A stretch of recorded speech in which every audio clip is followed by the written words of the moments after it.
to my channel. This is Chef from Essence, and today we are going to be continuing the reading of the book Grace Under Fire. I want to say thanks to everybody who has come into the live. I sincerely appreciate you all. Thanks to those of you who were here earlier this morning as we did our Bible reading. And now we are going to be doing our other reading for the day, and this is of this book, Grace Under Fire. For those of you who have been following me as I've been reading this book, I really do hope you have been enjoying the book, because I have been enjoying this book immensely. I mean, it has had its moments where it has gone from being quite interesting to its moments of uh, not so much with not so much interest in it, and to that end we have paused for a little bit, but now we're on the book because we need to finish reading this book, because I have several other books that are waiting in the wings. You know me, my eyes are always in a book. So we have this other book that is waiting in the wings. Someone sent me this book, The Four Agreements. We're going to read that book, and my son is also an avid reader, and he has recommended some books for me as well that he has read. And so we are going to be reading. We are also going to be reading this book, When God Winks on New Beginnings. And this seems like it's going to be a great read, because I really love motivational books. I love the novels and the dramas and the sexual books and stuff. I love those books, but also I love motivational books. I feel like they keep me in a safe space. That's how I feel about motivational books.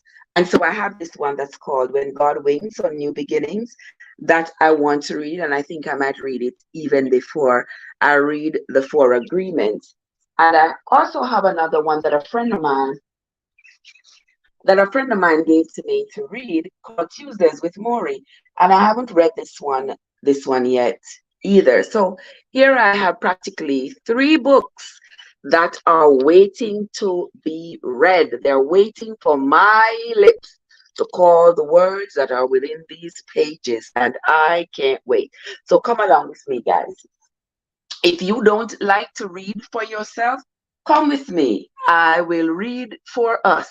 And if there are any books that you have read or heard of that you think would be a good read for me to share with the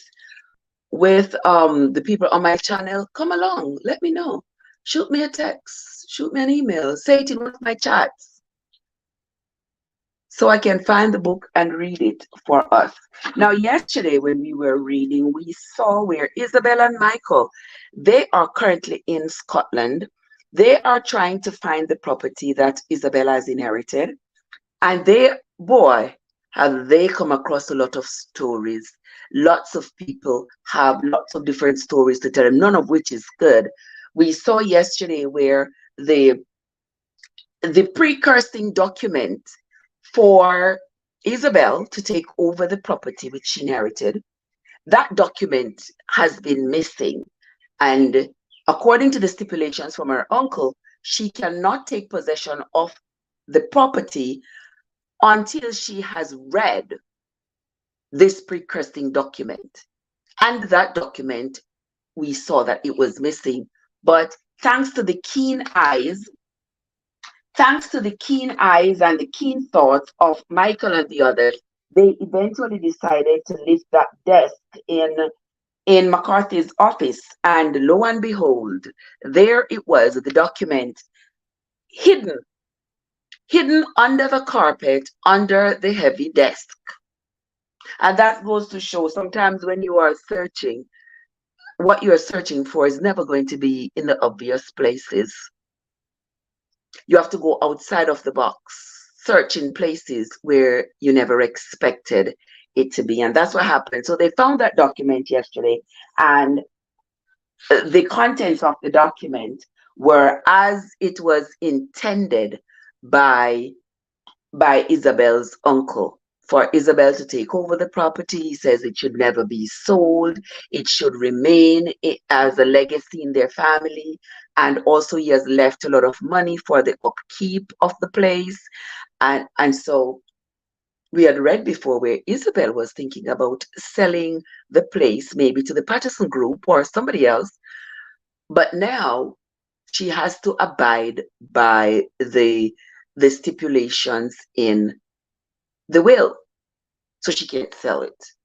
Is she going to move to Scotland so that she can be able to oversee the property?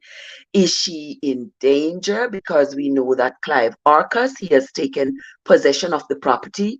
He is putting people off the property. He is raising rent on the property. He's doing all kinds of things as though he is the rightful owner of the property.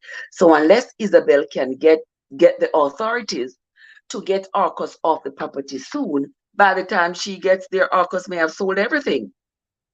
But we are going to continue to read chapter 31 and let's find out what happened with Isabel in Scotland. So come with me, guys. Let's begin. Grace Under Fire by Julie Garwood, chapter 31. Compton McKenna was a real prick. Michael didn't share his opinion of Isabel's great uncle.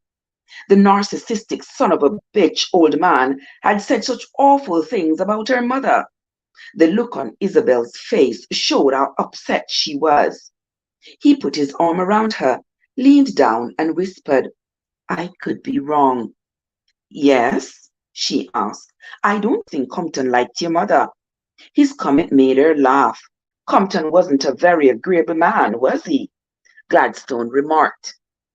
That's putting it mildly, Michael said. Gladstone shook his head. He certainly disliked your mother. My mother came from a poor family, and that was unforgivable, Isabel explained. Do you still want me to write those 2 letters for you? You could sign them, and I'll have them delivered before the night is over. Within minutes, the letters were composed and printed on Gladstone's letterhead. The first was addressed to Clive Harcus, giving him 10 days to vacate the property. And the second letter was a notice of immediate termination of Grammy Gibson, the groundskeeper. Gladstone signed his name under Isabel's. Weary from the long, stressful day, Gladstone graciously declined their invitation to dine with them. As soon as the messenger picked up the letters, the solicitor went home. Tying up odds and ends took another half an hour or so. Isabel went to the washroom to freshen up, and then she waited with Michael in the reception room while Sinclair finished giving instructions to the officers he was leaving in charge. Michael tried once more to reason with Isabel. I'm still not comfortable taking you into Jolly Jock's pub. I've heard everyone in and around Dunrose goes into that pub, including Arcus and his crew. It could be dangerous. You have done what you came here to do, he reminded. You read the letter, signed the papers, and now it's time to leave. We have been over this, she said. With you and Inspector Sinclair watching out for me, I'll be safe. Besides, don't you want to hear what Archie Fletcher has to say? Well, I do. Michael could think of 100 reasons why they should get on the next flight back to Boston, but he knew Isabel wasn't finished. What a stubborn woman, man. Do you know what you are going to do with the land? He asked. She looked defeated when she answered. I did know. I was going to sell it. Now it looks like I don't have that choice. I so wanted something good to come from it. Sinclair interrupted. Are you ready to leave? They were going in opposite directions after dinner, so Sinclair drove his own car and led the way to the pub. The entrance to Jolly Jack's was easy to spot. The door had been painted a bright, iridescent red and was like a beacon shining through the thick mist that had rolled in. They could hear music and laughter as they opened the door and went down the steps into the pub. Isabel noticed a plaque on the wall stating that the pub opened in 1879. The old stone floors and the tall, intricate arched ceiling confirmed the accuracy of the date. The bar took up the length of one long wall. Dark wood carvings on the floor of it. On the front of it were works of art, and the varnished top had been rubbed smooth and shiny by the thousands of patrons over the years. Behind all the bottles sitting on the glass shelves was a mirror that covered the back wall. No matter where you sat, if you looked in the mirror, you could see who was coming in. Several men were seated on stools drinking pints while they while they talked to one another, catching up on the day's news. Padded booths lined the opposite wall, and scattered around the middle were round tables and chairs. In the back room was an open hearth. Two gentlemen sat in front of the fire playing fiddles, and a couple of patrons tapped their feet on the jaunty tune. The noise quieted down to a whisper when they entered the pub, but after a few seconds the sound picked up again. Michael spotted an empty booth near the back and led the way. Isabel slid into the booth first, and Michael sat next to her. She was protected by the wall on one side and a big hunk of a man on the other. She couldn't have felt safer. Sinclair went to the bar to order drinks and came back with three menus. Since the pub's specialty on Wednesdays was Cullen skink, Isabel decided to give it a try. The waitress brought her a steaming bowl, and after one spoonful, she declared it was the most delicious chowder she had ever tasted. There wasn't any heavy conversation while they ate, but as soon as the dishes were taken away, Sinclair checked his watch and said, "If he follows his routine, he should be here any minute now." "What if he won't talk to us?" Isabel asked. From the look on the inspector's face, she surmised she'd asked a foolish question. She had seen that she had seen that same expression on Michael's face a time or two. "He'll talk to us," Sinclair assured, just as the bartender caught his attention with a signal in the direction of the front door. "And there he is," he said, tilting his head towards the mirror. Turning to the bar's mirror, they saw the reflection of a man entering the pub. Fletcher was alone and he seemed nervous. He kept glancing to the left and to the right, as though he expected someone to pounce on him. Isabel thought he was rather odd looking. He was of medium height and had a wiry frame, but with freakish large biceps that didn't seem to fit the rest of his body. He spotted friends at the bar and headed across the pub to join them. "I'll go get him," Sinclair said. "If he sees your uniform, he might panic." "Let me go," Michael offered. Michael crossed the pub and tapped Fletcher on the shoulder. When he turned around, Michael shook his hand, acted as though they were old friends, and greeted him loudly enough for everybody to hear, then practically dragged him to the booth. Fletcher didn't want to sit with until Michael offered to buy him a pint or two. When Fletcher turned and saw Sinclair sitting there, he flinched and took a step back. "What's this?" he stuttered. "I didn't do anything." "You're not in trouble," Michael assured as he put his hand on Fletcher's shoulder and pushed him into the booth next to Sinclair. The waitress placed a full pitcher of beer and a glass in front of Fletcher. As soon as Sinclair filled his glass, Fletcher grabbed it and took a big gulp. He wiped the foam from his face with the back of his hand and said, "I have a good memory and I don't remember meeting you." "We haven't met," Michael told him, "but you shook my hand and said it was good to see me again." Fletcher said, suddenly aware of a trap. "I don't understand. Who are you? And who are those two?" he asked, motioning to Isabel and Sinclair. Sinclair ignored the question. "You called Donald Gladstone and told him that you heard some people talking about Grace McKenna." Fletcher looked shocked, but quickly recovered. "No, I don't know who you are talking about." "Donald Gladstone?" Fletcher shook his head. "Never heard of him. You called him to warn him." Fletcher interrupted. "I didn't call him." "We have proof that you made the call." Fletcher was belligerent. He kept denying as he finished one pint and began working on another. Sinclair looked ready to grab him by the throat and shake him until he told the truth. When it appeared he was ready to bolt, Isabel looked at Sinclair and asked, "May I say something?" "You still haven't told me who she is," Fletcher declared with a suspicious glance in Isabel's direction. "My name is Grace Isabel McKenna, and I want to thank you for calling Mr. Gladstone. Your concern for my safety overrode your affair. It was a heroic thing to do." Heroic? That was going a little far, Michael thought. It was the man's responsibility to do the right thing and call Gladstone to warn him and also to alert the authorities, which he failed to do. Heroic? Come on. Isabel's notion of what was heroic was far different from his. Fletcher's eyes widened when she told him who she was. He slumped back against the booth and scanned the room to see if anyone was watching him. He looked ready to bolt again. Isabel drew his attention. "Have you had the fish chowder?" she asked. "I just had a bowl and it was delicious." Fletcher didn't respond.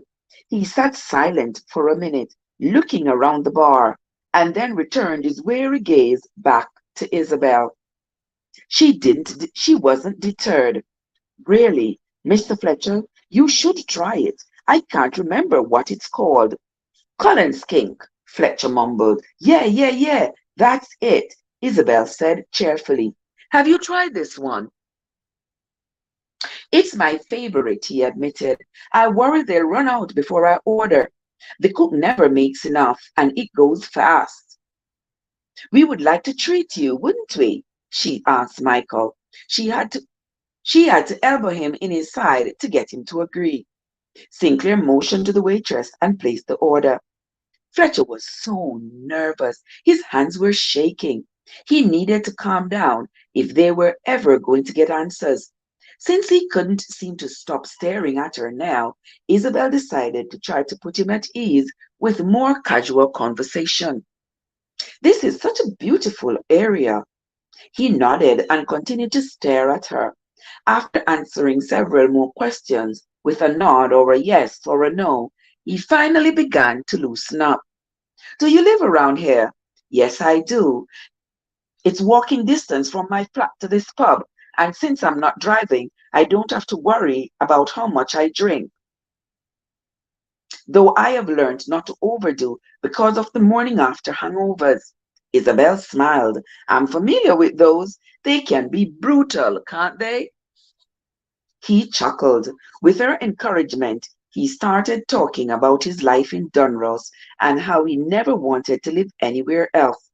By the time he finished 2 large bowls of chowder and 4 slices of bread, she knew quite a bit about him. She also knew that no one had taught him to chew with his mouth closed or to speak only in between bites. His manners were deplorable, but he certainly had enjoyed his meal. Quite a bit of the chowder was on his chin and on the front of his shirt. She placed a clean napkin in front of him. When he didn't take the hint, she added another one. As soon as the dishes were removed, Isabel said, "Mr. Fletcher, won't you please answer some questions for Inspector Sinclair? It's very important." "You can call me Archie if you want. You sure are a stunner." Before she could respond, and frankly, she didn't know what to say to him on to get him on topic, Fletcher leaned forward and blurted, "They hate you." Sinclair had been sitting back against the booth, but he leaned forward at that statement. "Who hates her?" "Lowering your voice." "Lower your voice," Fletcher pleaded. "It's bad enough that I'm sitting here with an officer of the law wearing his uniform so everyone knows it, and now you are yelling at me." "Who hates her?" Sinclair repeated, though he lowered his voice. "Who are they? And what did they say?" Michael had been sitting quietly, but his patience had run out. "You are going to tell us, aren't you?"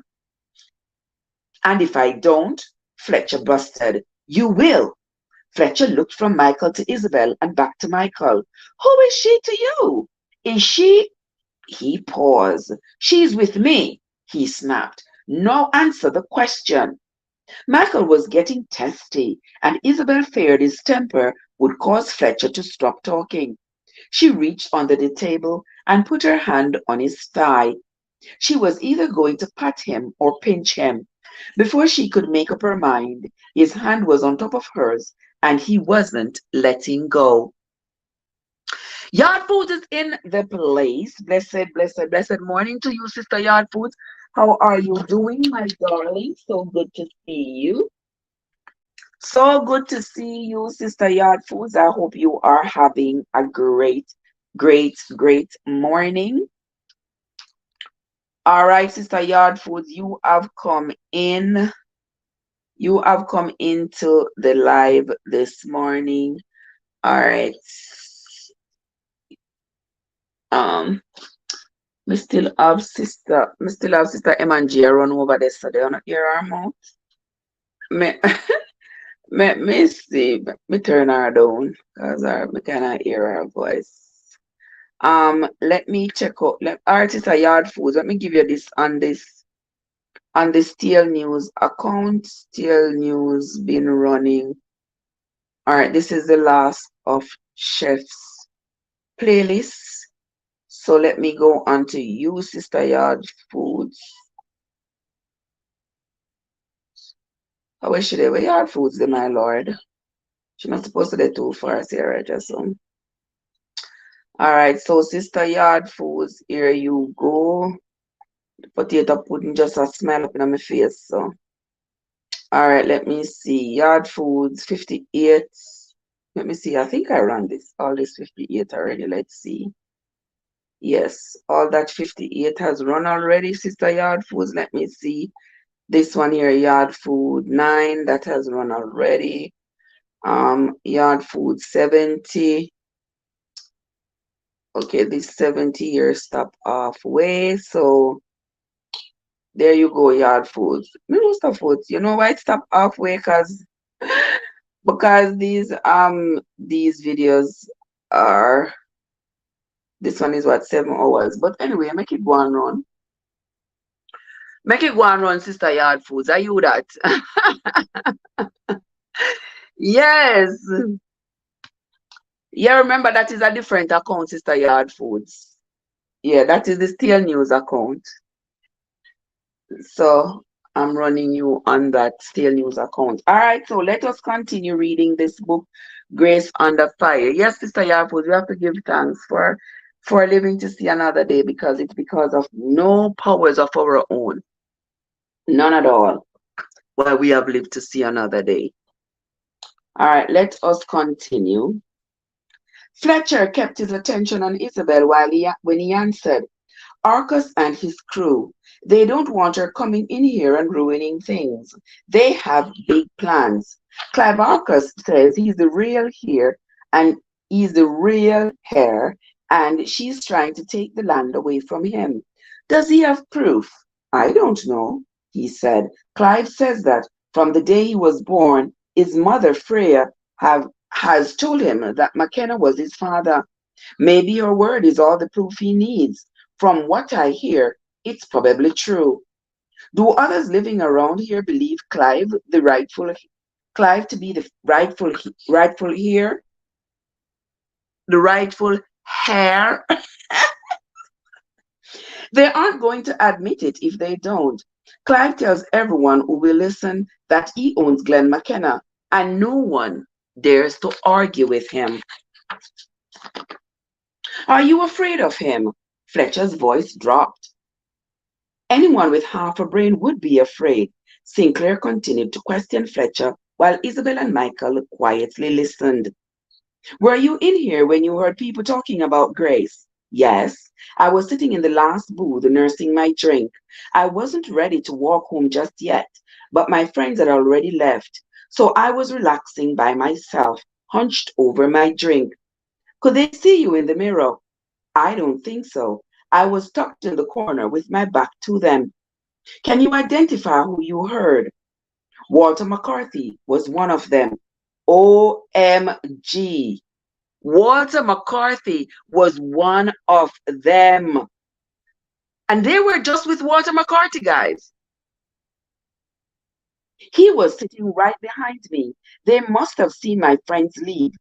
They go out the front door but I always leave by the back because it's closer to my flat. How many were in the booth with McCarthy? There were two others, he said. One of them was Gremmy Gibson. Now, Gremmy Gibson is the groundskeeper. Don't forget, Gremmy Gibson is the groundskeeper for the property.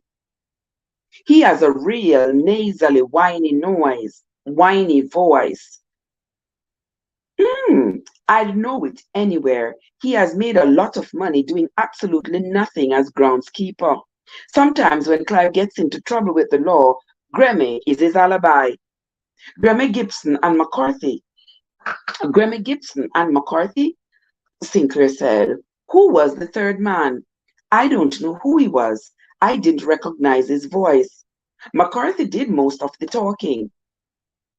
He had been drinking for a while, and Grammy had to tell him to be quiet. I wasn't paying much attention until I heard him say that Grace McKenna wasn't going to cause any trouble. He said he'd make sure she'd be taken care of and wouldn't be coming to the Highlands. I guess he was wrong about that since she's sitting right here. Did he explain how he had made sure? No, and they didn't ask. Grammy wanted to know what would happen if the plan failed. Then the stranger asked McCarthy if he had a contingent plan. And Sinclair prodded when Fletcher didn't go on. I'm getting parched. Any chance you could order another pitcher? Michael motioned to the waitress, and a couple of minutes later, Fletcher was gulping another pint. He seemed to be in a hurry to get drunk. Did McCarthy have a contingent plan? Sinclair asked impatiently. Yes, he said the land couldn't go to Grace until she read some kind of letter, and she wouldn't be able to do that. Grammer asked him why, and McCarthy laughed while he admitted he took the letter. He said it would slow things down and give him time to make another arrangement to get rid of the problem. The problem being Grace? Sinclair asked. I think so. Then the stranger said they'd be able to move forward with their development plan. He sounded real happy. Isabel and Michael said his name at the same time. James Reed? Michael still didn't have the answers he wanted. He assumed that Clive Arcus had written the kill order, but he wanted confirmation. McCarthy hadn't been doing this on his own. Was Clive Arcus aware of McCarthy's plans? Did he hire him? I don't know about that, he said. Clive was one of McCarthy's clients. He had gotten him out of several messes in the past. And of course, it was easy work for McCarthy because witnesses wouldn't dare testify against Clive. Were the arrests for fighting? Isabel asked. Sinclair had looked at Clive's record and answered, Most were. Arcus can't or won't control his temper. If he kills someone, he'll probably get away with it. Fletcher said. He drowned the rest of his drink and wiped his mouth with the back of his hand. Isabel couldn't stop herself from pushing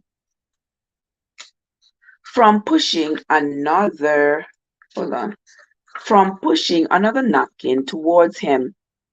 There were now 3 in front of him, and he hadn't touched one. He'll have to find another corrupt solicitor when he starts another fight and breaks someone's jaws, Sinclair said. Michael looked at the bar and then turned to Sinclair. I think the bartender is trying to get your attention. Sinclair immediately got up and crossed the room, zigzagging his way around the tables. The bartender stopped wiping the counter with his cloth while he spoke to Sinclair. Whatever he said surprised the inspector, who turned to look at Michael and Isabel and nod. It's all right, Annie. You can ask, the bartender called out before speaking to Sinclair again. The waitress appeared with their bill. She was blushing and seemed flustered. Michael paid and gave her a large tip. As she tucked the money into her apron, she leaned in and said, You are Isabel, aren't you? You are really her. Needing confirmation, she asked again, You are her, right? Yes, I am. Annie's hand flew to her throat. I love your voice, she blurted. Thank you. Could you give me your autograph? My boss said it was okay to ask. As soon as Isabel agreed, Annie tore one of the blank pages from her order pad and handed the paper and pen to Isabel. Sign it to Annie, please, and you can say how nice it was to meet me, if that's all right. You don't need to write your full name. Just sign Isabel, because that's what EXO calls you. Yes, of course, Isabel said, and quickly wrote the message and signed her name. This is so exciting, she whispered. Could I ask something? What is it? Are you going to marry EXO? Oh, Michael was more than surprised by the question than Isabel appeared to be. No, I'm not marrying EXO. All your fans say you are. She had hoped the internet chatter would have died down by now. You read what I, you read that I was going to marry him? Oh yes, it's everywhere. It's all over social media. I turn on my laptop first thing in the morning and read the latest news while I have my tea. You are all you are all that everyone is talking about. Tomorrow will be awesome. I'll get to brag that I met you. And he started to walk away, then stopped. Wait. You are not already married to EXO, are you? Isabel smiled. No, we are just friends. Michael muttered something under his breath. Isabel was pretty sure it was a blasphemy. Are you famous or something? Fletcher wanted to know. She shook her head. No. The front door suddenly flew open with such force it bounced against the wall. The whole pub fell dead silent, and the terror of the Highlands stormed in. Now, that terror of the Highlands was, of course, I believe, Clive Arcus. I'm going to assume that it was him because he is the terror of the Highlands. All right. Now, guys, that is the end of chapter 31 of the book Grace Under Fire. And that is where we are going to leave the reading for today the reading of this book for today. When we come back later, we will be doing the Bible quiz later on. So come back and join us later when we will be doing the Bible quiz. And it's for wins. Especially for those in Jamaica. I kind of have a hard time being able to transfer credit to Jamaica because when I have to give you a credit, I gotta pay. I gotta pay like big bucks, more than the credit actually. When I gotta pay to send a $10 credit and I gotta pay $10 to send a $10 credit, I'm like, hell no, I'm not doing that no more. That don't make no sense. So I'm still trying to figure out if if I know of anybody going to Jamaica, I'll send them the credit to their account here, and then when they go down there, they could purchase the credit, give me the credit number, and I'll give the person the credit number. I think that's the only way I'm going to be able to sustain giving credits when we do the Bible study. Otherwise, I won't be able to sustain it because I don't have money like that to be paying. I ain't even making money off of YouTube. YouTube demonetized me, so so therefore, I ain't even making any money off of it. So anyway, that's what it is for this morning. But come back again later, guys. I'm gonna run around, do a lot of stuff that I gotta do, and then when I come back later on this evening, we will do the Bible quiz. All right. Until I see you then, my friends, have yourselves a great day. Until next time, this is Trev from Traversing, where your journey matters. Have yourselves a great day, everybody.